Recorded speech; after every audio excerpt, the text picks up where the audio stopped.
Venha o teu reino, seja feita a tua vontade, assim na terra como nos céus. O pão nosso de cada dia nos dá-nos. Perdoa as nossas dívidas, assim como nós perdoamos os nossos devedores. Não nos deixes cair em tentação, mas livra-nos do mal, pois teu é o reino, o poder e a glória para sempre. Amém e amém. Vamos ler na epístola, primeira epístola de João.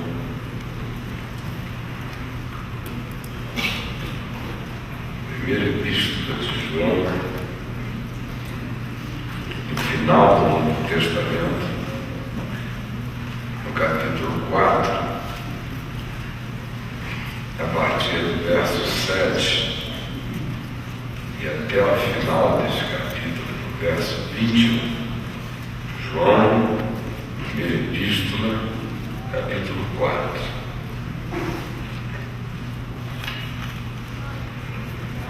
Verso 7. Amados, amemo-nos uns aos outros, porque o amor procede de Deus. E todo aquele que é nascido de Deus e conhece a Deus, porque Deus é amor, por isso todo aquele que ama é nascido de Deus e conhece a Deus, porque o amor procede de Deus, ele é a fonte do amor. Se alguém de fato ama, procede de Deus. E se alguém de fato ama, conhece a Deus. Porque Deus é amor. É impossível amar sem conhecer a Deus. É impossível conhecer a Deus sem amar. Aquele que não ama não conhece a Deus, pois Deus é amor. Aquele que não ama não conhece a Deus. Pode ter feito doutorado em teologia, pode ser mestre de mestres, pode ser educador de crianças, pode conhecer toda a ciência, todo o mistério, pode ter até intrepidez de ousadia, de afirmações de fé que sejam capazes de remover montanhas. Mas se ele não ama, ele não conhece a Deus, pois Deus é amor. Nisto se manifestou o amor de Deus em nós, em haver Deus enviado o seu Filho unigênito ao mundo para vivermos por meio dele. Nisto se manifestou o amor de Deus em nós. Não foi numa explosão, não foi na manifestação miraculosa de realidades tão visíveis na sua miraculosidade aos sentidos de terceiros, que outros tenham dito, em verdade Deus explodiu na vida dessa pessoa, porque eu a vi, está podre de morte e ressuscitada dentre os mortos. Nem isso realizaria a manifestação do amor de Deus em nós. Nisto se manifestou o amor de em haver Deus enviado o seu Filho ao mundo para vivermos por meio dele. A manifestação do amor de Deus em meu favor é Jesus. E a manifestação do amor de Deus em meu favor é o Evangelho. Jesus é o Evangelho é Jesus. Jesus é a boa nova do Evangelho, o Evangelho é a boa nova de Jesus. Jesus é o Verbo, a palavra encarnada de Deus, vivida, interpretada, gestualizada diante de todos nós. Então, nisto se manifestou o amor de Deus em nós, em haver Deus enviado o seu Filho ao mundo para vivermos por meio dele. Para vivermos por meio dele. A maior manifestação do amor de Deus por mim é o Evangelho. Olha aqui para mim. Eu não consigo nem me imaginar como é que seria a minha vida sem o Evangelho. Você já imaginou? Eu não estaria aqui. Com certeza, eu teria morrido 21, 22. Se eu tivesse escapado das minhas vontades de me matar já desde os 17. Sem o Evangelho, vocês estão olhando para um cara que teria se matado, como eu tentei. Consciente e inconscientemente, direta e indiretamente, milhares de vezes é porque Deus é Deus. Porque eu trabalhei contra a vida igual um homem-bomba. Se na minha juventude, no auge da primavera das ilusões, a minha alma envelheceu a ponto de que eu não queria mais viver, como é que eu posso me imaginar sem o Evangelho? Teve nada que me mantivesse em pé até o dia de hoje que não fosse o Evangelho. Sem o Evangelho, o que me sobraria? Max Weber, Karl Marx, Jean-Paul Sartre, Allan Kardec, eu entrava na roda de hamster, reencarnacionista, toda vez que eu voltasse eu me mataria. Para não nascer, pá! Gênero, isso aqui é um inferno. Sem o Evangelho, o que ia sobrar para mim? O Botafogo? O Flamengo do goleiro Bruno? Pelo amor de Deus, sem o Evangelho, o que sobra? O que fica? Salomão disse: perdoe-me o anacronismo e a liberdade que o Evangelho me dá para botar na boca de Salomão o que Salomão não disse, usando tudo que ele disse. Salomão nos disse que sem o Evangelho, quem é que pode sequer comer, beber e se alegrar? Porque separado dele, do Deus da vida, que sentido a mais fica, menos para os seres que se alienem o dia inteiro fazendo de tudo para não desenvolver uma alma, não terem uma mente para pensar, não terem sentidos agudos para deixarem-se penetrar, fugindo e evadindo-se da vida como bonecos pulsantes de carne, negando-se a encarar as factualidades da vida. E ainda assim, na hora final, não há quem escape. O cara pode fugir do sentido da vida o tempo todo, pode passar sebo na alma para sair escapulindo de tudo. Eu lhe garanto, em nome de Deus, que você não morrerá sem ter que encarar de frente o sentido da vida.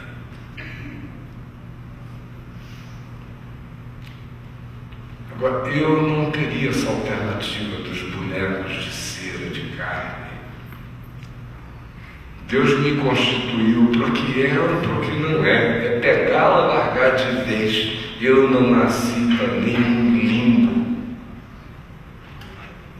E a minha alma sabe que o amor de Deus por mim está no fato em que, sendo eu como eu era, não haveria nada nesse mundo que me mantivesse motivado a viver se não fosse o Evangelho. Se não fosse saber que há Deus e que Ele não é uma energia fria e que Ele é amor,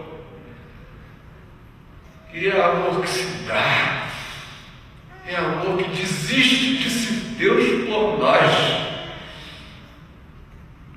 É amor que larga tronos para habitar manjedouras, que larga poderes para se condicionar na impotência, que podendo destruir tudo, decide sofrer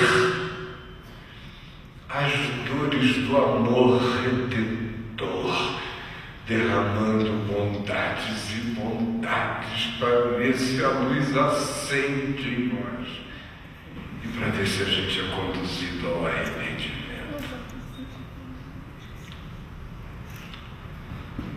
Nisto consiste o amor de Deus por nós. Nisto se manifesta. Já se manifestou e se manifesta todo dia. E Ele tem enviado o Evangelho, tem enviado Jesus.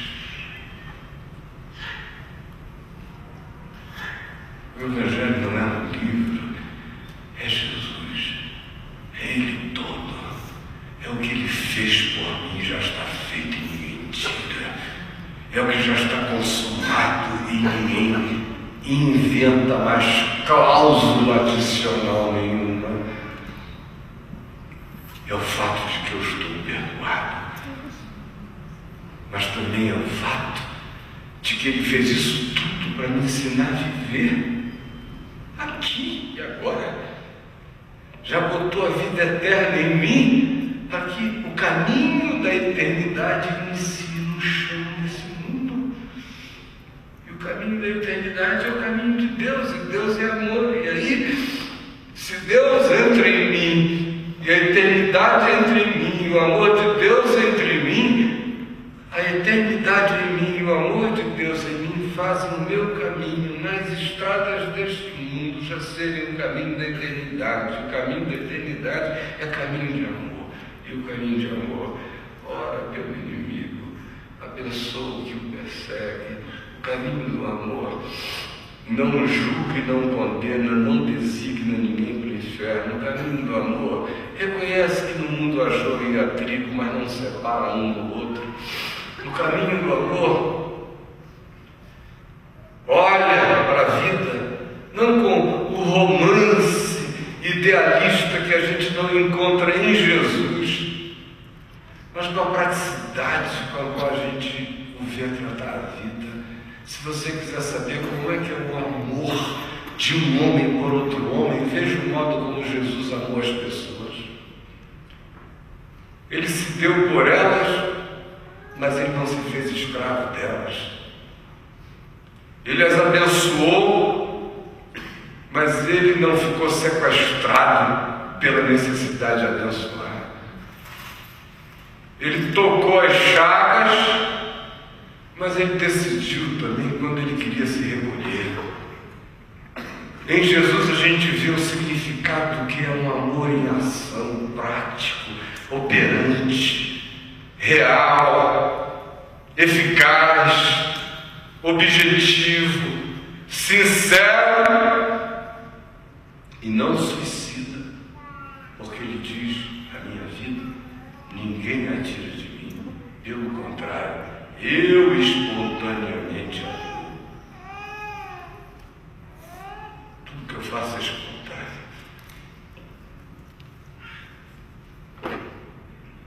sem o Evangelho, como eu iria viver? Hoje eu vivo por meio dele. É lâmpada para os meus pés, é luz para os meus caminhos. É eternidade na contingência do tempo, nas ambiguidades e ambivalências da estrada. No entanto, eu tenho a linha da eternidade fincada como caminho no meu coração. E não tem poder no mundo que o arranque em nome de Jesus. Nisto consiste o amor. Consistência. Não em que nós tenhamos amado a Deus, mas em que Deus nos amou e enviou o seu Filho como propiciação pelos nossos pecados. A consistência do amor é dádiva, unilateral e graciosa.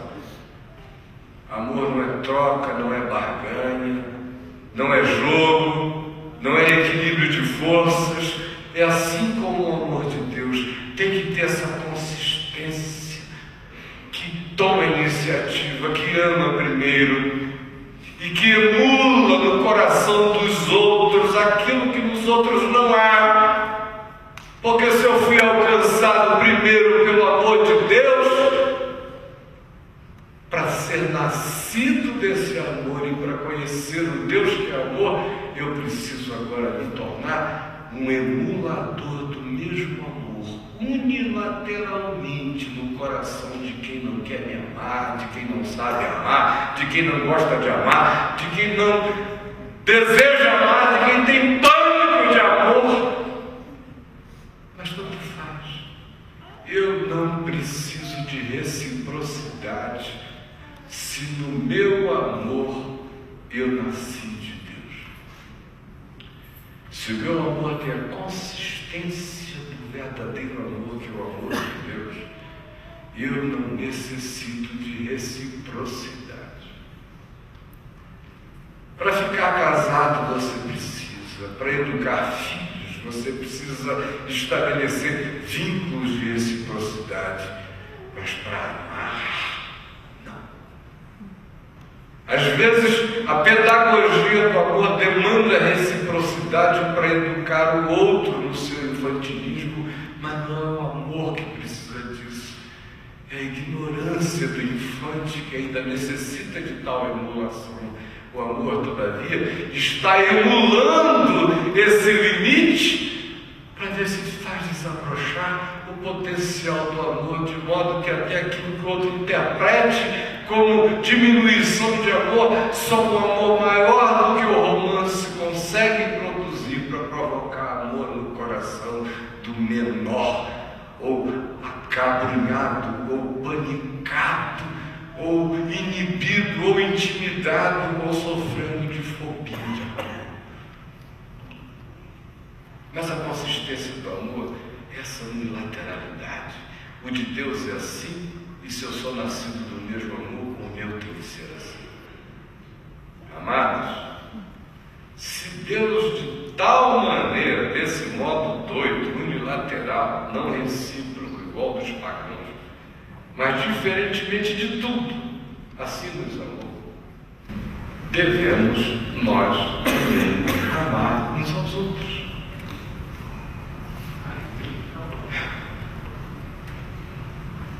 Ninguém jamais viu a Deus. João diz: você já viu a Deus por ele?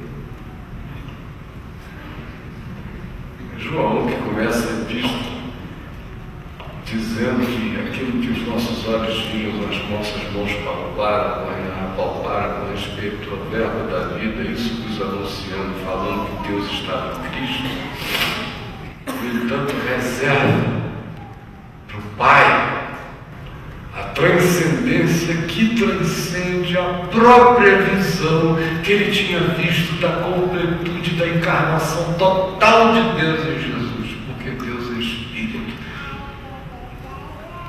A encarnação é Deus se humilhando para ficar alcançável aos meus sentidos, enquanto eu habito essa dimensão da morte. Mas vai chegar um dia, como diz o Apocalipse, que na Nova Jerusalém ninguém vai ver a Deus. O próprio Cordeiro dele só se vê a luz, porque nós vamos respirar, comer luz, beber Deus. É fusão nele. É o anti-nirvana. O nirvana é mergulho no mar da inconsciência, da não relacionalidade, do nada cósmico. No Evangelho é o mergulho no amor absoluto, na relacionalidade absoluta.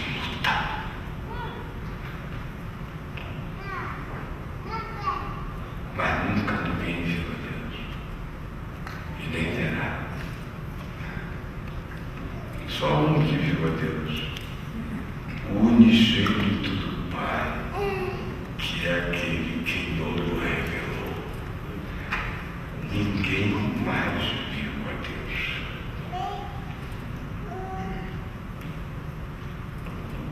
Aí vem João e diz que eu tenho que amar a Deus, um Deus que eu não vi.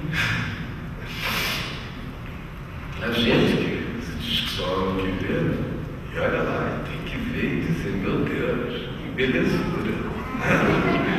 Senão não. Aí vem o Evangelho e manda a gente amar o invisível.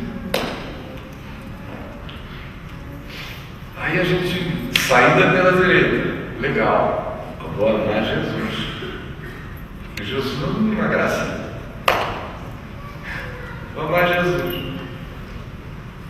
Amar Jesus, aí a gente fica contando por que a gente ama Jesus. Porque ele sendo rico se fez pobre. Porque ele sendo Deus fez homem. Porque o nosso tira-Deus. Aí a gente fica contando essa história. Porque ele morreu na cruz por mim, porque eu não merecia, porque a minha vida está além. E aí fica aí. A gente vira crente.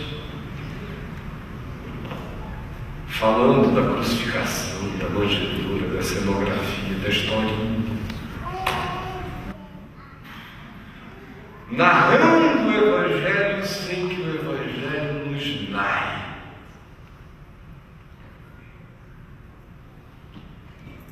Contando a história da sua crucificação sem se deixar crucificar com Cristo. Narrando as narrativas da ressurreição sem se levantar com uma nova vida em Cristo Jesus. Exaltando acima de principados e potestades, sem que nós mesmos pela fé saibamos que a mesma promessa diz que quem crê nele já está posto acima de todo principado e poder e morte e culpa, assentado nos lugares celestiais em Cristo Jesus. Agora olha aqui para mim. Só que vem João para nós e diz, olha, esse amor que você diz que sente por Deus, transferido por tudo que Jesus fez por você, está legal. Mas até os pagãos aceitam isso. É por isso que o cristianismo é tão grande. E está tão cheio de pagãos. Tem tão pouco cristão no cristianismo. Você procura com lupa. Porque para a historinha, quem não gosta da historinha? Historinha é melhor que existe, minha gente. Os romanos não inventaram nada legal. Nem os egípcios, nem os sumérios. Nem os muçulmanos até agora, ninguém. Amor unilateral de um Deus que me amou primeiro, que me perdoou, que se encarnou, que veio, que morreu, que levou os meus pecados de modo redentivo, que ressuscitou, que assentou nos lugares celestiais e diz para eu ficar tranquilo que eu tenho lá no céu. Pelo amor de Deus, que não quer um negócio desse? Aí o cara vira cristão do cristianismo. Eu tenho lá no céu, aleluia. Você não tem, ou na minha igreja, que você fica fora. E começa essa historinha. que é a nossa brincadeirinha de ser crente até hoje. Só que vem João e diz: olha, essa brincadeirinha não serve. Porque quem quer que reconheça o amor de Deus por si como sendo manifesto pelo fato de Jesus ter nos trazido a boa nova, Ele ser a boa nova, e nos ter feito o que fez por nós unilateralmente, nos ter dado a palavra da eternidade, de modo que eu ando nas estradas do tempo, caminhando no caminho da eternidade. Só se manifesta como realidade concreta se o meu olhar ainda for mais concreto e mais profundo. Aí você diz: o que pode haver de mais profundo do que reconhecer que Deus estava em Cristo reconciliando consigo o mundo? João nos diz o que há. É um absurdo que choca os nossos sentidos, nosso olfato, nossa audição, nossos sentidos estéticos, nosso desejo de autopreservação, nossa vontade de privacidade, nossa vontade de controle, nossa vontade de poder, nossa vontade de escolhas conforme apenas os nossos prazeres e os nossos confortos. A gente entra numa dimensão mais profunda quando o amor não é esse que diz: eu amo a Deus porque eu amo a Jesus, porque Jesus é maravilhoso. João diz que se essa maravilha dessa compreensão de quem foi amado por realidade tão sublime, sendo nós absolutamente despojados de qualquer que fosse a sedução para Deus, mas Ele nos amou a si mesmo. Esse indivíduo que nasceu desse amor, se dele é nascido, vai ter que repetir o que Deus fez por mim e os outros. Senão, não adianta dizer que ama a Deus, porque Deus vai dizer: você é um mentiroso, safado, filho de sei lá de quem. É isso que Deus diz: nunca te conheci, quer dizer, de mim não é. Não fui eu que fiz. Ninguém jamais viu a Deus. Se amarmos uns aos outros, Deus permanece em nós.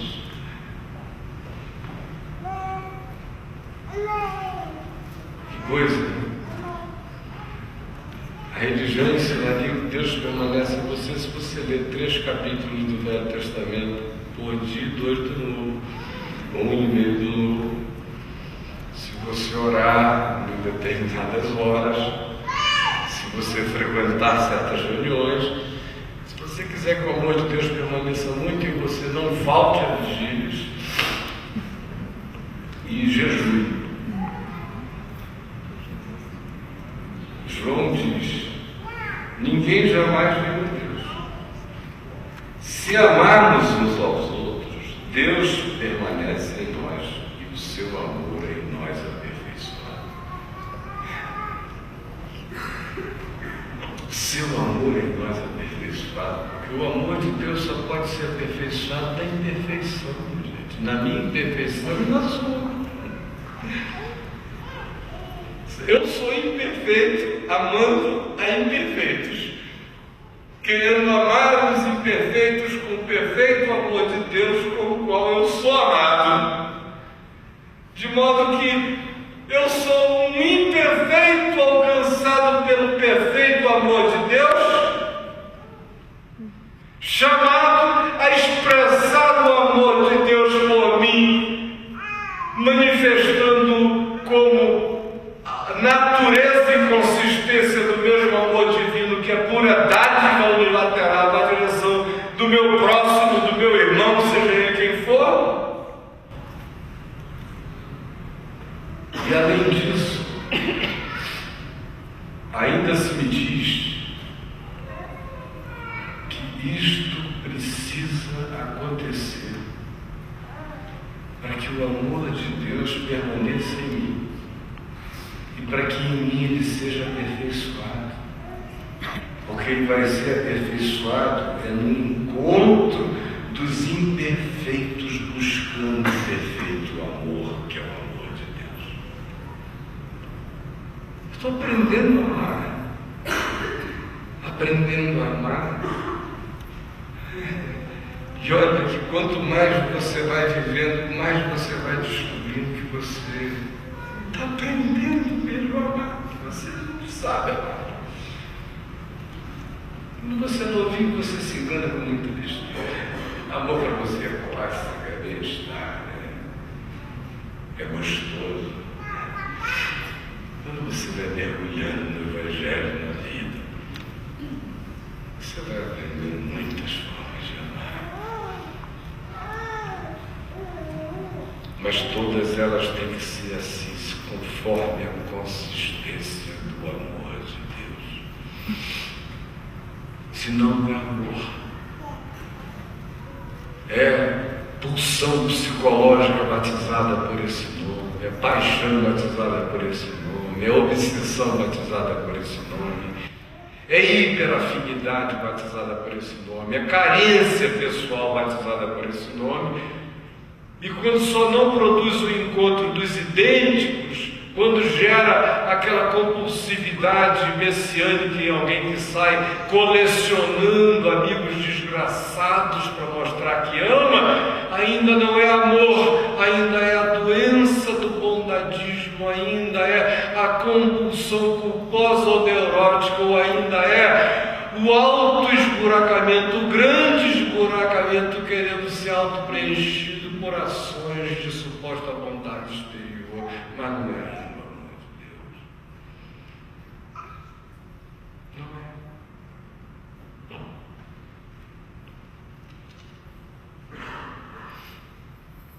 Nisto conhecemos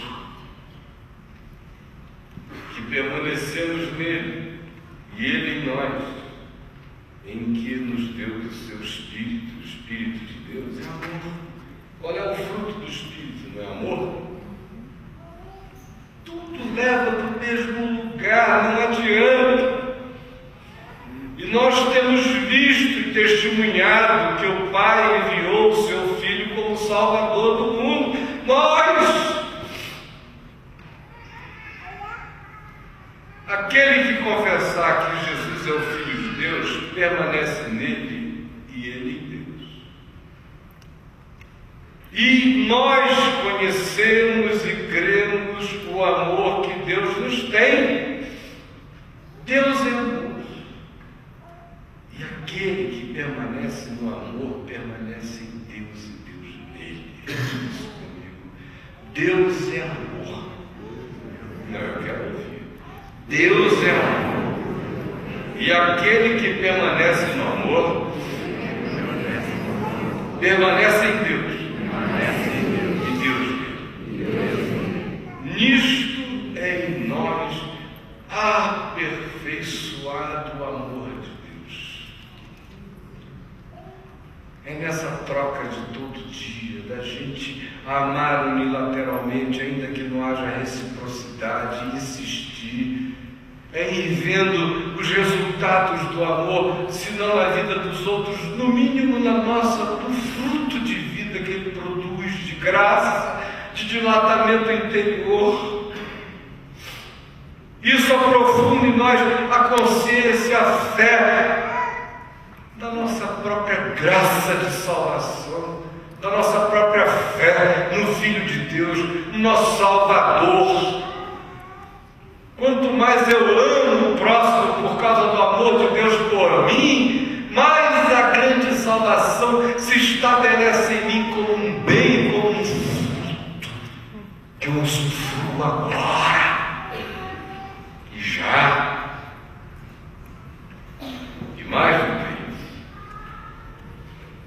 o amor de Deus é aperfeiçoado em nós nesse processo para que no dia do juízo nós mantenhamos inteira confiança O juízo está rolando ali e você está aqui.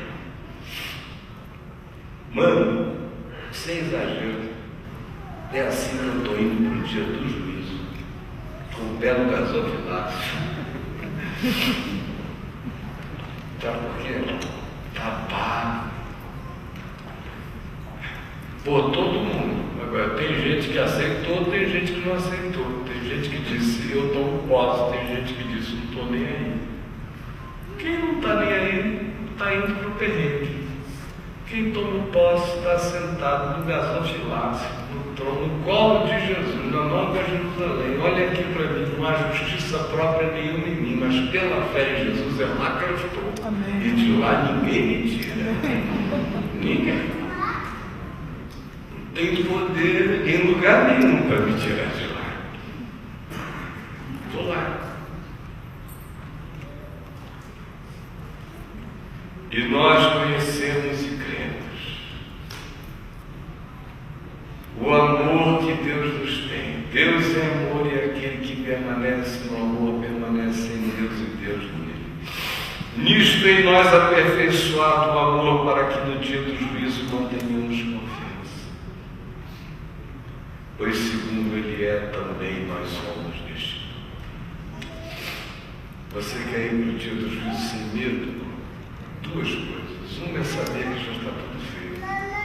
E a outra é saber que porque está tudo feito, você tem que se submeter ao que está feito e deixar que o que já está feito em seu favor agora se transforme numa realidade que vai crescendo e sendo aperfeiçoada pelo exercício do amor de Deus em você, que tem que ser praticado como dádiva de graça aos irmãos, como bondade, misericórdia, justiça, verdade, troca, humildade, aprendizado, ensino mútuo.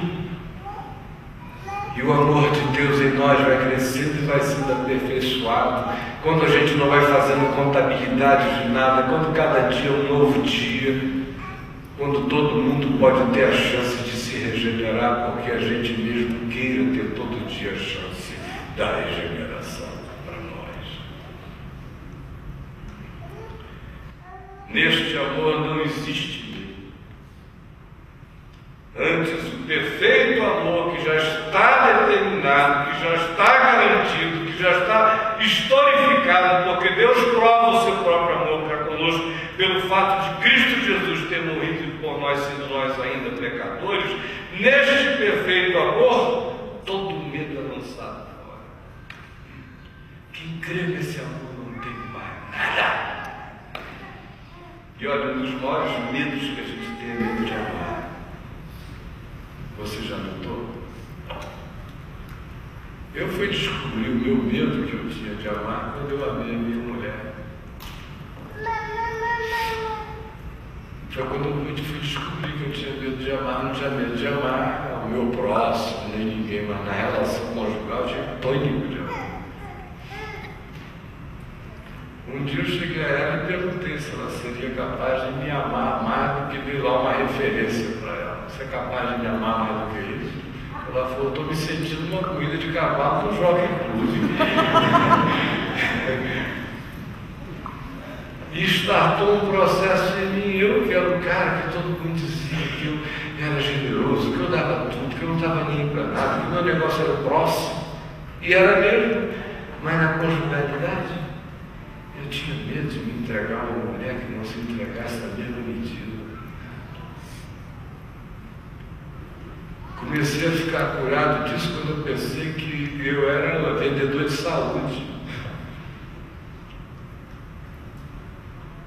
Porque um dos maiores medos que a gente tem é medo de amar. Medo da dor do amor, medo da rejeição, medo de qualquer outra coisa. Medo de não ser da mesma medida. Mas o verdadeiro amor lança fora o medo. Lança fora o medo de ser julgado por Deus, lança fora o medo de ser julgado pelo diabo, lança fora o medo de ser avaliado pelos homens, lança fora o medo de ser avaliado pelas mulheres. Lança fora o medo. Antes, o perfeito amor não está fora dele. Porque o perfeito amor não quer saber se o outro me é recíproco. O perfeito amor não é por causa do outro, é por causa de mim. Ora, o medo produz tormento. Logo, aquele que teme não é aperfeiçoado no amor. Mas nós, os que amamos e se amamos, o que amamos, com um pouquinho que amamos, só amamos, porque Ele nos amou primeiro. Se alguém disser, amo a Deus, e odiar a seu irmão, é mentiroso. Pode enfiar todos os cultos no rabo. Eu estou dizendo com toda a seriedade. No rabo. Se alguém disser amo a Deus e odiar a seu irmão, é mentiroso. Pois aquele que não ama seu irmão a quem vê, não pode amar a Deus.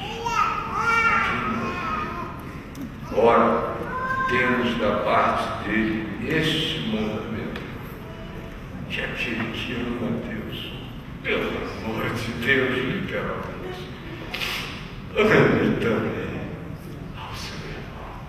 Vamos ver.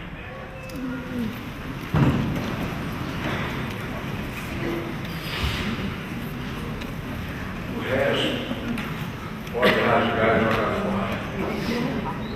Entendeu? O resto é made in China. Taiwan. Os irmãozinhos do Paraguai não me levem mal, é Paraguai. Não sei se isso é dito aqui por causa da feira do Pai de Buxicangas nem sempre muito genuínos. Mas o Evangelho é isso. O que passar disso é comentário desnecessário. Eu sou um cara que convido vocês domingo após domingo para virem aqui ouvir tudo. Porque a minha preocupação não é se você vai voltar no domingo, né? É justamente a preocupação de que você nunca mais volte. Então ninguém que passe por mim vai passar sem ouvir tudo. Eu não sei se você vai voltar. E nem se eu voltar aqui.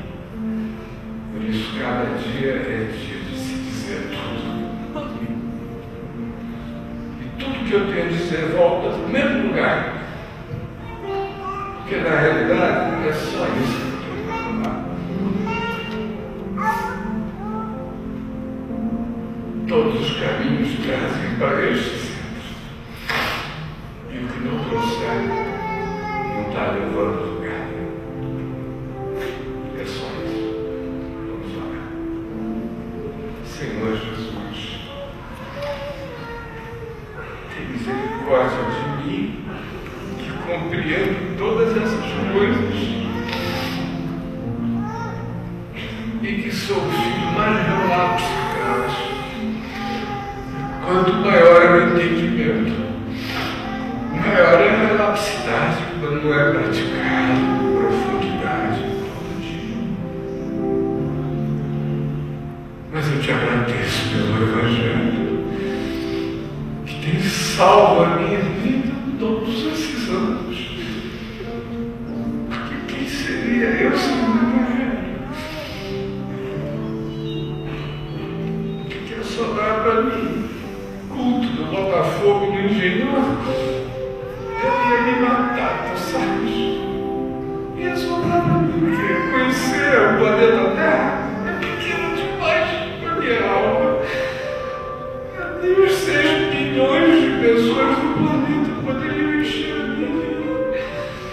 Só o Evangelho, só o Deus eterno. Mas tu encheste de graça.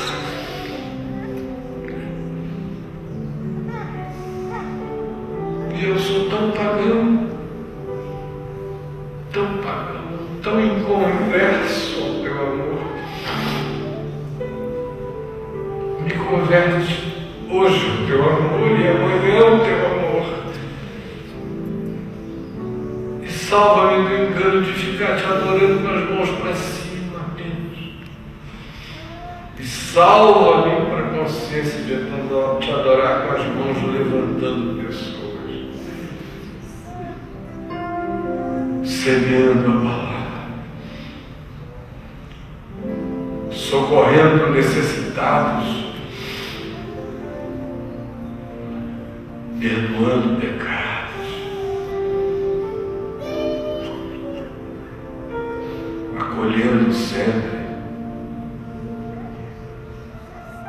sendo sempre verdadeiro e justo. Por favor, realize esse bem do Evangelho, porque este é o amor de Deus por nós, em que Jesus já fez e deu o chão para a gente andar. Ajuda-nos a andarmos nele. Por favor, que a simplicidade dessa leitura tenha nos marcado para a eternidade. Ninguém sai daqui sem estar ferido pela espada do amor. E que essa ferida não seja sarada pelos cinismos, nem pelas